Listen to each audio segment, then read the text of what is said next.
karena itu barangkali karena sudah penjelasan, sementara pendukungnya Pak Ridha kita tahan dulu, kita beri kesempatan kepada teman-teman yang punya pendapat yang berbeda.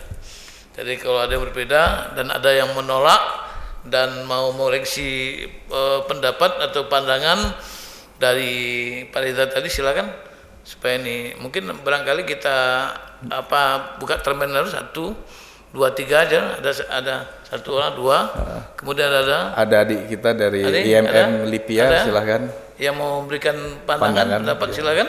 Jadi sekarang kita ini zaman milenial ya, bukan kolonial. Ini kolonial, bukan kolonial nih. Nah, ada siapa? Ya, Ulhaq ya. Ulhaq. 1, silakan. Jadi ada Pak Abdul Halim, Pak Satriawan Tanjung, dan Pak Dia Ulhaq kita apa nih? Nah, ya, silakan Pak Halim. Ya.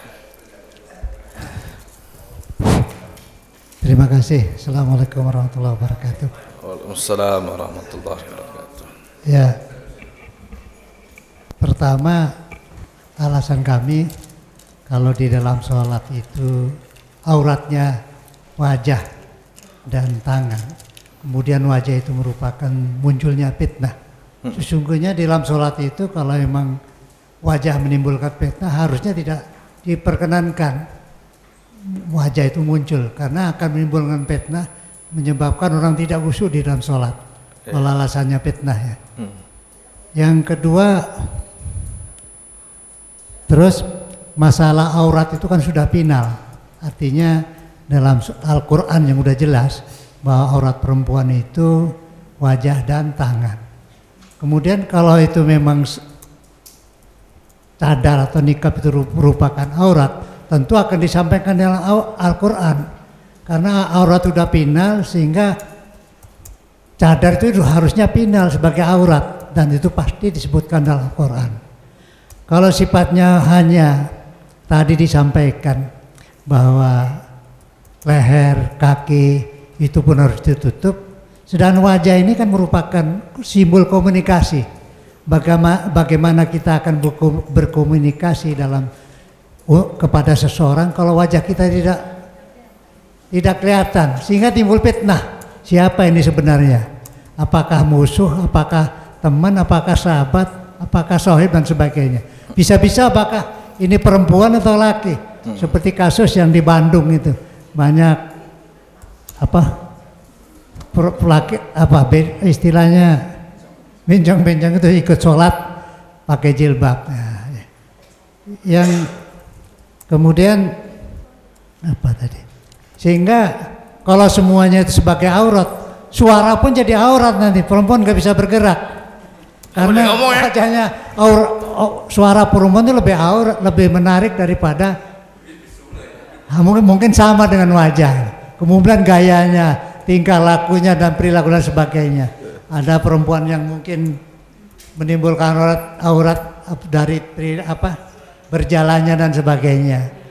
Nah, saya kira kalau hanya alasan itu, banyaklah yang menimbulkan fitnah atau menimbulkan gairah kepada laki-laki. Apalagi di dalam surat Ali Imran itu katakan, diribat alaihimudillatu aina masyukubu illa bihabli minallah wa habli minan nas. Ini kan dalam rangka habli minan nas. Bagaimana kita menyambung habli minan nas kalau kita tidak berkomunikasi dengan baik. Saya kira itu. Terima kasih. Assalamualaikum warahmatullahi wabarakatuh. Ya, oke. Barangkali sudah dicatat Pak Ridha untuk dibahas. Kemudian Pak Satriawan, silakan.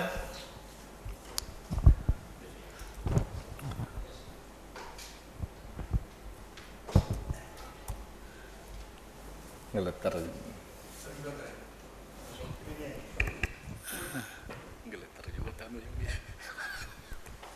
Assalamualaikum warahmatullahi wabarakatuh.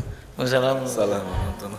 Saya melihatnya perbedaan pemahaman atau penafsiran dari ilama zahara min. Jadi apa saja yang biasa tampak itu, ini terjadi perbedaan penafsiran. Para sahabat awal kayaknya yang ini tidak begitu dikonsenkan. illa ma zahara minha. Nah, sehingga ada tadi dikatakan dalam tafsir Ibnu Mas'ud menyatakan bahwa pakai gitu kan. Tapi kemudian setelah perkembangan sampai saat ini tadi disebutkan juga bahwa itu bagian daripada fitnah wajah itu. Nah, kalau di bagian dari fitnah ini berat sekali gitu, karena al fitnah itu asyaddu minal qatl kan. Fitnah itu lebih kejam dari pembunuhan. Nah, ini fitnah yang bagaimana ini timbulnya kan? Nah, apakah sampai ke sana nanti? Gitu. Fitnah juga gitu kan. Akhirnya nanti KTP identitas diri jadi sulit. Kalau sudah dipahami sebagai wajib, maka cara identitas sendiri menjadi sangat sulit. Baik di dalam KTP, dalam punya account dan lain-lain sebagainya. Kiranya ini akan menghambat kepada baik tanda apa lagi yang akan, karena kalau sudah tapak tangan juga merupakan aurat ya sudah diwajib, nanti nggak bisa sidik jari pun nggak bisa lagi. Asepsi sidik jari udah payah juga karena ini udah bagian dari aurat gitu. Nah jadi perlu adanya kalau saya masih berpikiran bahwa ini pada tahap aula tadi bagus ya, orang yang memelihara dirinya kapan dia mesti menggunakan niqab itu kapan gitu. Kalau dalam acara keluarga kumpul ada omnya, tantenya, neneknya masih pakai niqab juga lah. Jadi nggak dikenal nanti siapa. Tapi di dalam tempat umum, di pasar-pasar, di mana banyak setan, di pasar, di jalan, ya kan? Nah, itu perlu dia begitu. Di mana banyak setan itu tempatnya kan. Nah, di tempat-tempat umum yang banyak, kiranya perlu dia demikian, menjaga dirinya. Hanya perempuan menempatkan dia bercadar itu kapan ini penting. Ini yang kiranya penting kita bahas. Terima kasih. Ya, silakan. Bismillahirrahmanirrahim. Assalamualaikum warahmatullahi wabarakatuh. Assalamualaikum warahmatullahi wabarakatuh.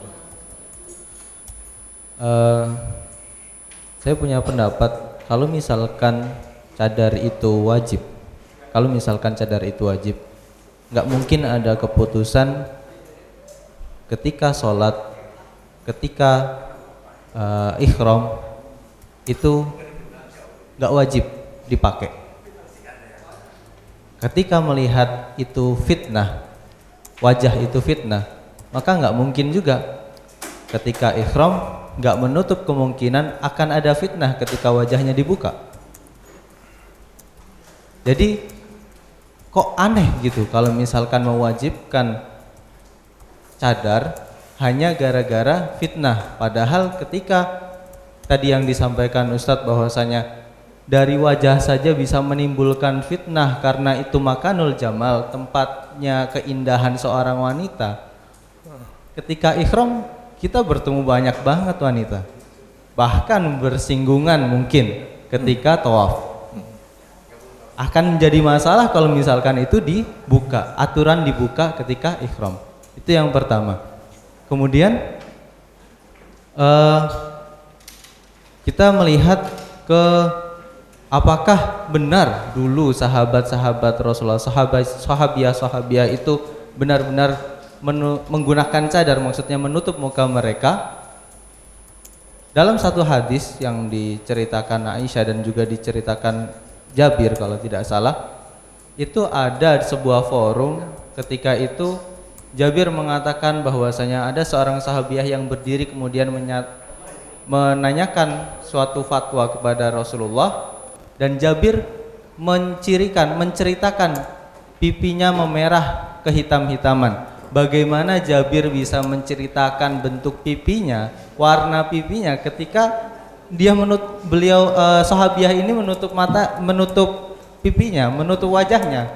Kan itu suatu yang kontradiksi dengan apa yang disampaikan bahwasanya sahabiah juga memakai cadar. Itu yang kedua. Kemudian kita melihat bahwasanya Islam itu rahmatan lil alamin, untuk sebagai bentuk rahmat untuk muka bumi ini.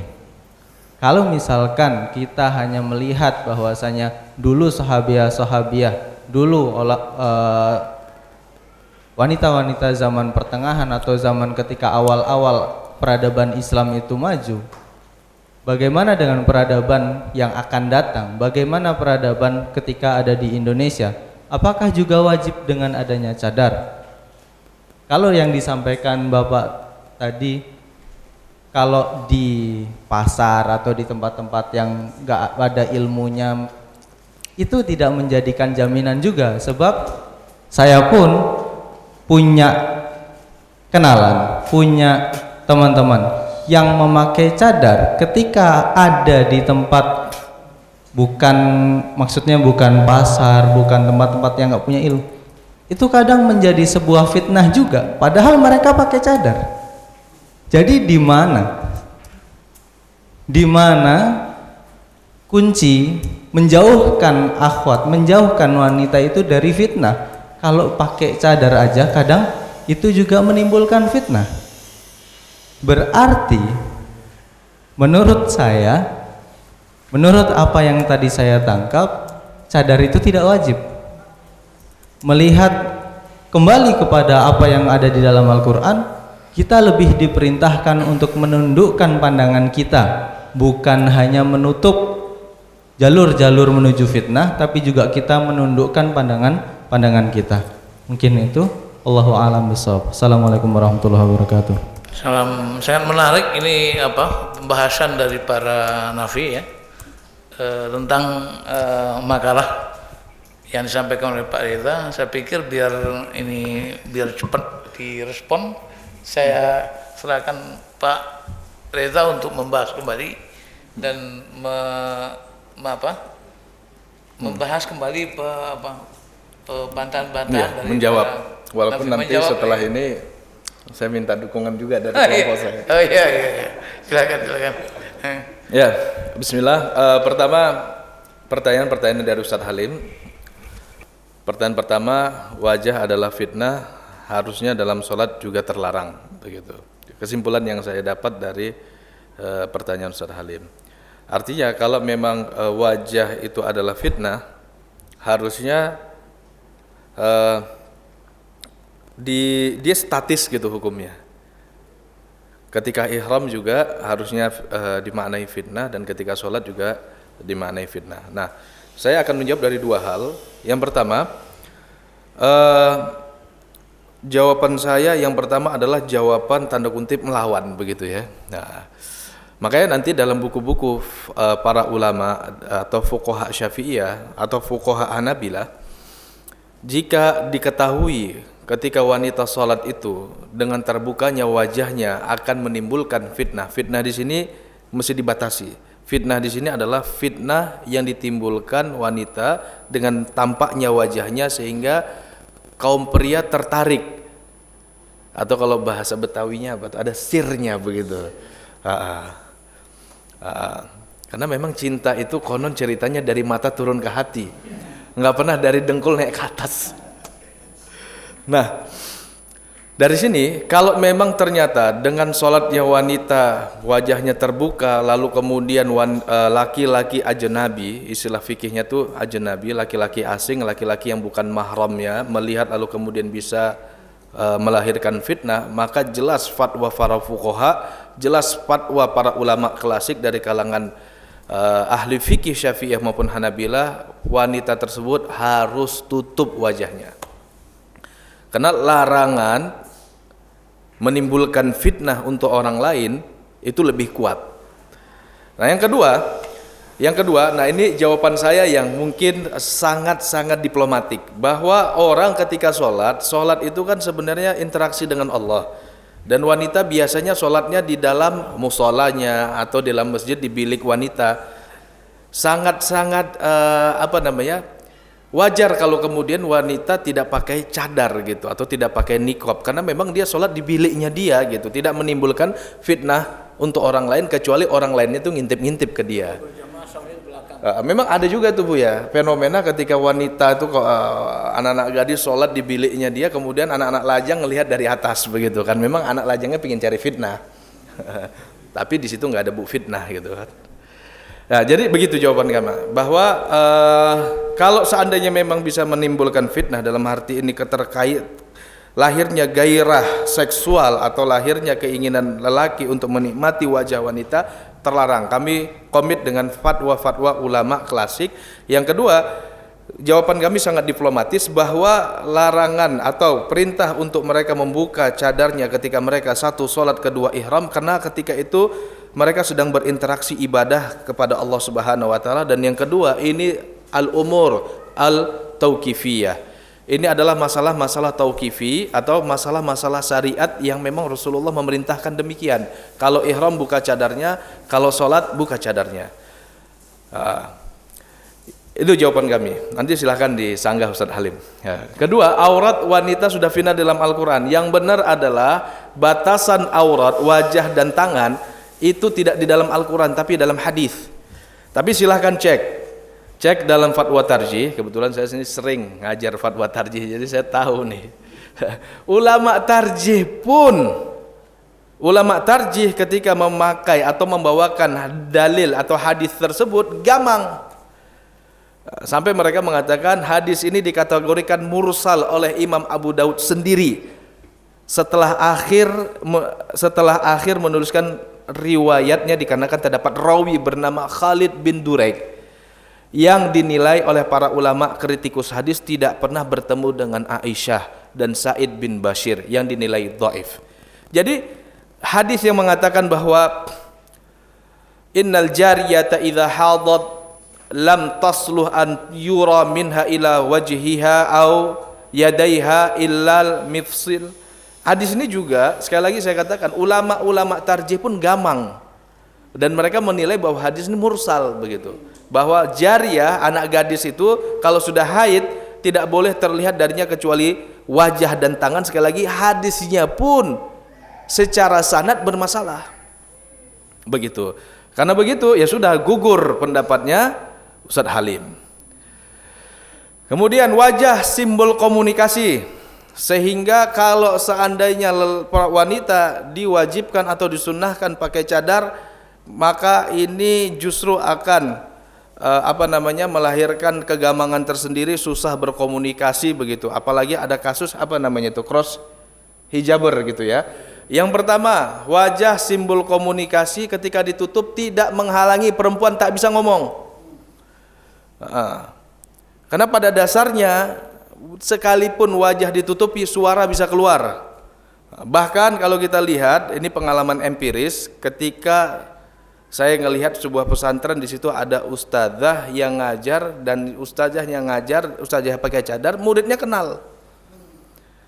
Lama-lama saya coba perhatikan bagaimana murid mengenali gurunya pakai cadar. Bisa. Ya, bukan hanya dari suara. Begitu ditutupi bagian mata dan alis, ini bisa menjadi simbol begitu. Adapun perilaku cross hijaber tidak bisa dijadikan patokan atau tidak bisa dijadikan alasan untuk melahirkan hukum. Itu perilaku menyimpang dari mereka. Perilaku menyimpang dari mereka tidak bisa dijadikan sebuah alasan untuk melahirkan sebuah hukum. Ya, keluar itu, keluar kaidahnya. Ya.